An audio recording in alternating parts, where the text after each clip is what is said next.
Hello my dear student मैं हूं हार्दिक बरवालिया और हम सीख रहे थे क्लास 10 का मैथ्स। तो स्टूडेंट मैथ्स में हम सीख रहे थे चैप्टर नंबर 9 उसकी एक्सरसाइज 9.1 और उसमें हम पहुंच गए थे क्वेश्चन नंबर 13। तो चलिए मेरे साथ आज सीख लेते हैं क्वेश्चन नंबर 13 और 14।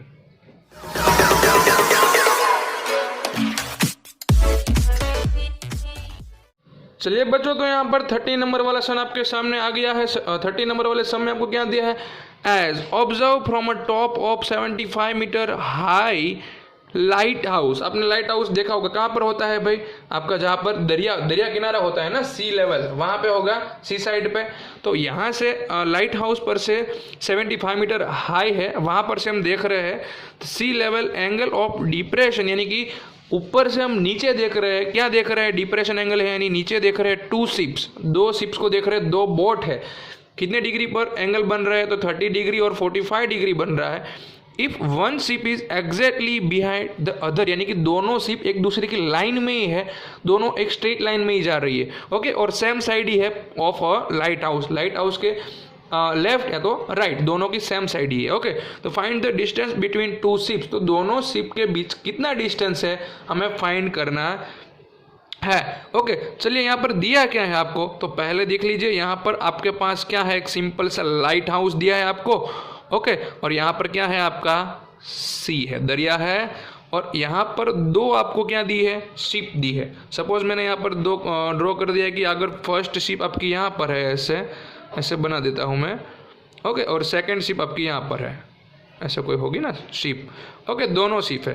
तो मैं ऊपर से देखूंगा, यहाँ पर टॉप की हाइट, हमारे जो लेवल है उसकी हाइट कितनी है? 75 मीटर। तो ऊपर से मैं देखूंगा बच्चों, यहाँ पर नीचे देखूंगा तो फर्स्ट बोट भी मुझे दिखेगी और दोनों लाइन में है, यानी कि सेकंड बोट भी मुझे दिखने वाली है। लेकिन उसके एंगल जो है ना, वो जो डिप्रेशन है, यानी कि कहाँ पर बनेंगे?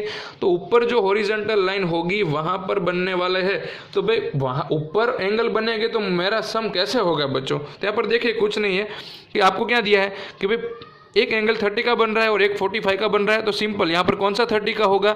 तो यहाँ पर जो ऊपर है ना वो आपका कितना का हो जाएगा? 30 का, और बड़ा सा है वो हमारा कौन सा हो जाएगा? 45 का हो जाएगा, ओके। सिंपल है, पहले शिप देखेंगे तो बड़ा ही एंगल बनेगा और दूसरी शिप देखेंगे तो उसके साथ छोटा ही एंगल बनने वाला है। अब इस एंगल को मुझे नीचे कैसे लाना है? तो आप देख लीजिए, यहाँ पर जेड शेप बन रहा है। तो जेड शेप यानी कि आपको पता होना चाहिए, जहाँ पर भी जेड शेप बने वहाँ पर 2 लाइन तो पैरेलल ही है। तो 2 लाइन पैरेलल हो, वहां पर जेड शेप बने तो दोनों एंगल कैसे होते हैं? अल्टरनेट इंटीरियर एंगल, यानी कि दोनों एंगल सेम ही होते हैं। तो पूरा 45 था तो उसका जेड शेप यानी कि यहाँ पर भी 45 डिग्री होगा। दूसरा जेड शेप यानी कि यहाँ पर कितना हो जाएगा आपका? 30 डिग्री। सिंपल सा लॉजिक है, ओके। समझ में आ गया आपको कैसे 45 और 30 लाना है? अगर ऐसे समझ में नहीं आ रहा है तो आप सिंपल सा लॉजिक याद रखिए कि जो भी एंगल नजदीक होगा, बड़ा एंगल, वो 45 का होगा और छोटा होगा वो 30 बन जाएगा। सिंपली ऊपर के एंगल आपको जरूरत ही नहीं पड़ेगी, डायरेक्ट नीचे आप क्वेश्चन देख के पता चल जाएगी फिगर में कि जो भी यहाँ पर मेजर आपको बड़ा लगे वो एंगल बड़ा होगा और छोटा मेजर लगे वो छोटा हो जाएगा। सिंपल। तो यहाँ पर हमें क्या दिया है? ए बी सी और डी हमने नेम दे दिया। यहाँ पर 90 डिग्री पे हो जाएगा। तो पहले ए बी हमारा क्या है? The height of light house. तो हमें लाइट हाउस जो है उसकी हाइट दिया है, दूसरा हमें कुछ नहीं दिया है, हमें सब कुछ फाइंड करना है। क्या फाइंड करना है? तो 2 शिप के बीच का डिस्टेंस, यानी कि हमें सी डी फाइंड करना है, ओके। तो चलिए हमें जो फाइंड करना है उसको हमें एज्यूम कर लेना है। एक बार एज्यूम करके देखते हैं। एज्यूम करके नहीं करना है तो भी कोई दिक्कत नहीं। अगर आपको एज्यूम कर लेना है तो सी डी की यहाँ पर हम लेंथ एज्यूम कर लेते हैं एक्स। तो सी डी यानी क्या है हमारा? सी डी यानी एक्स, यानी डिस्टेंस बिटवीन 2 शिप्स। हमारी 2 शिप है ना, उसके बीच का क्या है? डिस्टेंस है। तो मैंने लिख दिया distance between 2 ship, okay. Assume कर लेते हैं ना तो आपका सम क्या हो जाता है? थोड़ा सा इजी हो जाता है। तो अब मुझे किसकी जरूरत है? अब देख लीजिए, यहाँ पर दोनों राइट एंगल बन गए, एक तो 45 वाला और 30 वाला, तो ए बी सी और दूसरा ए बी डी। तो पहले हम किसकी बारी ले लेते हैं? ए बी सी की, ओके। तो यहाँ पर मैं लिख देता हूँ 4 ट्रायंगल ABC। तो ABC के लिए मैं डायरेक्टली मुझे किसका काम है, मुझे थीटा की ऑपोजिट दी है, मुझे एडजेसेंट चाहिए, हाइपोटेन्यूस का कुछ काम नहीं है, तो मैं डायरेक्टली यहाँ पर tan थीटा का यूज़ कर रहा हूँ। tan थीटा यानी डायरेक्टली 45 पुट कर रहा हूँ, तो ऑपोजिट साइड यानी कि AB हो जाएगी और एडजेसेंट साइड कौन सी होगी, यहाँ पर आपकी BC हो जाएगी। अब वैल्यू पुट कर देते हैं, tan 45 यानी 1, AB यानी हमें दिया है 75 अपॉन BC। चलिए BC फाइंड करना है तो यहाँ पर क्रॉस मल्टीप्लाई कर दीजिए, BC 1 जा BC is equal to 75 metre, यानी कि आपको BC की वैल्यू मिल गई बच्चों, कितनी मिल गई 75। यहाँ पर मैं नोट कर देता हूँ 75 मीटर, सिंपल। चलिए अब और आगे जाते हैं, दूसरा ट्राइंगल ले लेते हैं और उसको भी क्या कर देते हैं, सॉल्व कर देते हैं। तो यहाँ पर मैंने लिख दिया है 4 ट्राइंगल ABD, तो उसमें भी हमें tan का फॉर्मूला यूज़ करना है। tan 30 डिग्री मैंने डायरेक्ट पुट कर दिया है, तो tan 30 की opposite side AB upon hypotenuse BD, sorry upon adjacent side BD हो जाएगा। ओके, चलिए वैल्यू पुट कर देते हैं, tan 30 यानी 1 अपॉन √3 हो जाएगा, AB यानी 75 है और BD यानी आपको पता होगा कि BD यानी क्या है, उसके बीच दो पार्ट है 75 और x का, तो यहाँ पर प्लस कर देंगे हम 75 और प्लस x लिख दिया, सिंपल। अब क्या करेंगे, क्रॉस मल्टीप्लाई, सिंपल सा रूल है, 75 प्लस एक्स का 1 के साथ, तो 75 प्लस एक्स 1 जा 75 प्लस एक्स ही रहेगा और यहाँ पर √3 का तो 75 √3 हो जाएगा। अब मुझे तो फाइंड करना है एक्स, तो क्या करेंगे बच्चों, एक्स को तो लेफ्ट साइड रखेंगे, 75 को उठाकर भेज देंगे हम कहाँ पर, राइट साइड, यानी कि -75 हो जाएगा। चलिए सम को यहाँ से यहाँ लेके आ जाते हैं, तो यहाँ पर x इज इक्वल टू, दोनों टर्म में देखिए 75 कॉमन है तो मैं कॉमन ले लूँगा, तो फर्स्ट टर्म में √3 और सेकेंड में कुछ नहीं होगा तो 1, यानी कि मेरा आंसर यहाँ पर बन गया है 75 ब्रैकेट में √3 -1। तो यहाँ पर मुझे लिखना है आंसर, तो मैं देयरफॉर करके क्या लिख दूंगा, डिस्टेंस बिटवीन टू सीप, दो सीप है ना, उसके बीच का डिस्टेंस इज 75 ब्रैकेट √3 -1 मीटर, यानी कि ऐसे ही सिंपल सिंप्लीफिकेशन करते करते हमारा आंसर आ गया। तो चलिए देखते हैं ऐसे ही क्वेश्चन नंबर 14 को। तो स्टूडेंट यहाँ पर आपके सामने 14 नंबर वाला सम है, बहुत ही इंपॉर्टेंट सम है, एग्जाम में बहुत बार पूछा गया है, बलून्स का सम।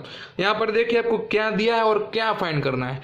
अ 1.2 metre tall girl spot a balloon moving with a wind in a horizontal line at the height of 88.2 metre from a ground, यानी कि ग्राउंड से ऊपर स्काई में एक बलून क्या कर रहा है, मूविंग कर रहा है। कितनी हाइट पे है बलून, 88.2 मीटर, और उसके सामने एक क्या खड़ी है, एक गर्ल खड़ी है, और गर्ल जो है वो क्या कर रही है, बलून को देख रही है कि बलून उड़ते उड़ते जा रहा है।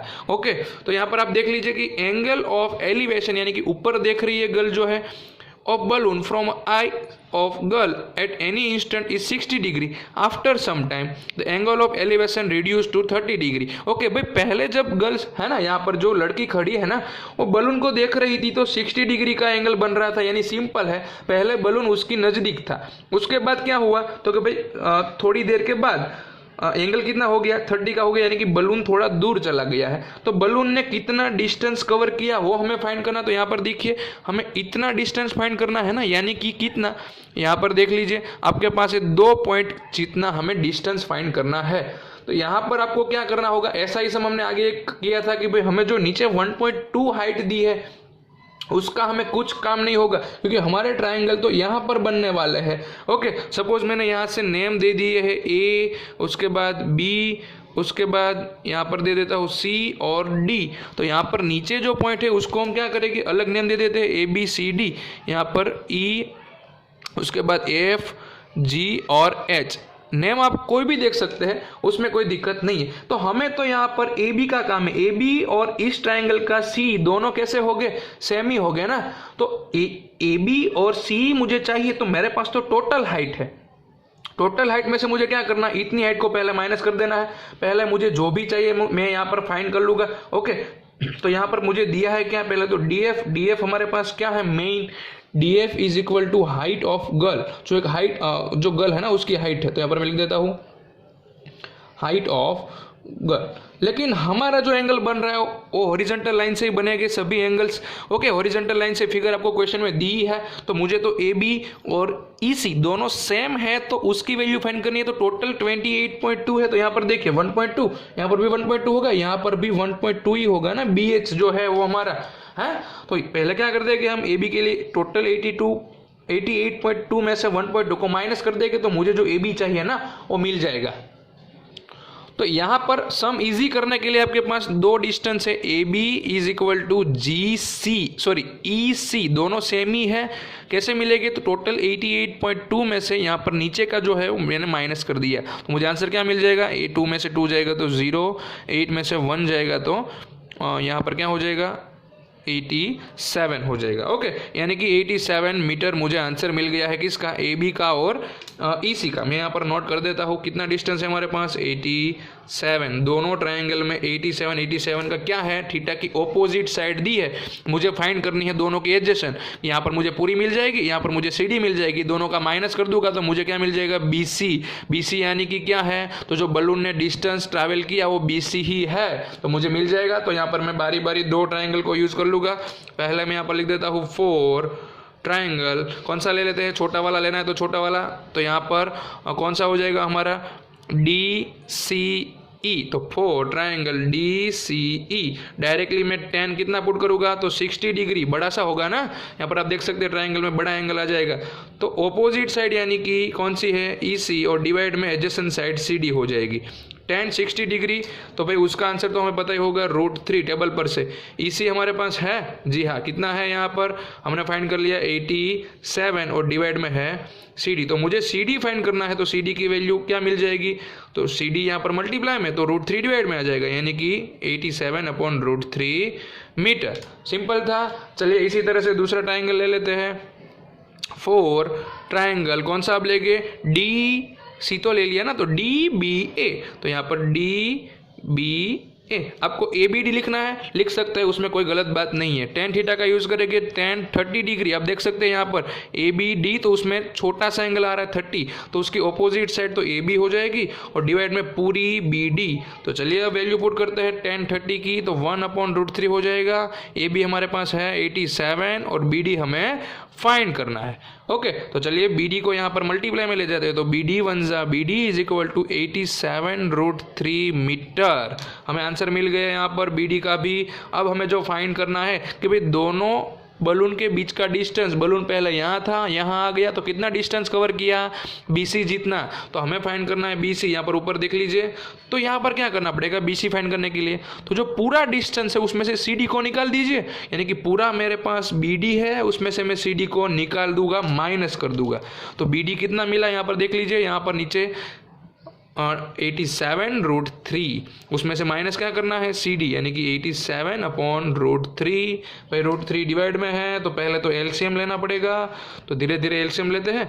तो पूरे जो टर्म है दोनों उसके डिवाइड में मुझे √3 रखना है, तो यहाँ पर √3 का मल्टीप्लाई करना पड़ेगा, यानी कि 87 √3 यानी सिर्फ 3 हो जाएगा, -87। तो यहाँ पर क्या करेंगे, दोनों का मल्टीप्लाई कर देंगे ना, तो मल्टीप्लाई करेंगे तो आंसर क्या आ जाएगा, 87 3 जा, तो यहाँ पर मैं कर देता हूँ 87 × 3, 3 7 जा 21, कैरी 2, 8 3 जा 24 और 2 यानी 26। तो आंसर आया 6261 -87, डिवाइड में है क्या, √3। चलिए वापिस क्या करना पड़ेगा, दोनों का माइनस करना पड़ेगा, तो यहाँ पर हो जाएगा माइनस, हम कर देंगे यहाँ पर 87, तो आंसर क्या मिल रहा है, यहाँ पर 11 होगा, यहाँ पर होगा 5 नहीं चलेगा तो 15, यहाँ पर 1। तो 11 में से 7 को माइनस करेंगे तो 4, 15 में से 8 को माइनस करेंगे तो 7, और 1 का 1, यानी कि आंसर हमारा हो जाएगा 174 डिवाइड में √3। मैंने आपको बोला था, अगले वीडियो आपने देखे हैं तो आपको पता होगा कि भाई डिवाइड में लास्ट जब आपका आंसर हो तब डिवाइड में इरेशनल नंबर हो तो नहीं चलता है, उसको निकालने के लिए, रेशनलाइज करने के लिए जो भी नंबर होगा उससे मल्टीप्लाई और डिवाइड करना पड़ेगा। ओके, तो यहाँ पर ऊपर हो जाएगा 174 × √3 और डिवाइड में सिर्फ 3, तो यहाँ पर आप कटिंग कर सकते हैं, और 3 17 के टेबल में 3 5 जा, उसके बाद 2 बचेंगे तो 8 जा, तो मेरा आंसर क्या हो जाएगा 58√3 मीटर, यानी कि बलून ने कितना डिस्टेंस कवर किया, 58√3 मीटर। सिंपल सा सम है, तो यहाँ पर मुझे लिखना है आंसर, तो मैं लिख सकता हूँ, क्या लिखूँगा, तो distance, therefore distance travel by balloon is 58√3 metre. Okay, दोनों सम थोड़े थोड़े बड़े थे, सिंप्लीफिकेशन हार्ड था, तो थोड़ा ध्यान से देखिए। अगर आपको समझ नहीं आया तो एक बार आप मेरा वीडियो रिवाइज कर लीजिए, ताकि पूरा का पूरा जो सिंप्लीफिकेशन है वो आपके माइंड में फिट हो जाए।